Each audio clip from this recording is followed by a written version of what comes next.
Hi everyone, welcome back to this channel. So in today's tutorial, we will see how can you fix your MSI monitor not showing BIOS. So here's a fix for fast boot, input switch, and DisplayPort.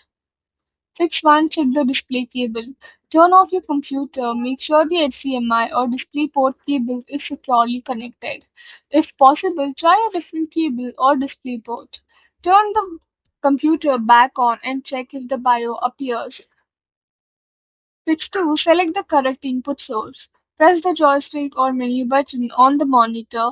Open input source. Select the input you are using, such as HDMI, DisplayPort, or USB-C. Restart your PC and check for the BIOS screen. Fix 3. Connect to the correct graphics port. If your PC has a dedicated graphics card, connect the monitor to the graphics card instead of the motherboard, or vice versa if required for troubleshooting. Restart the computer, press the BIOS key, whether it's delete, F2, or the key recommended by your PC manufacturer during startup. Fix 4. Disable fast boot. If you can boot into Windows, restart your PC into the UEFI firmware settings from Advanced Startup.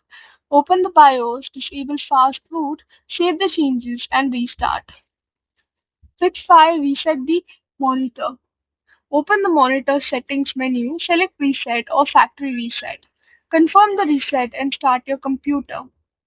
So that's all for the video. Thank you for watching. Don't forget to like, share, comment, and also do hit the subscribe button.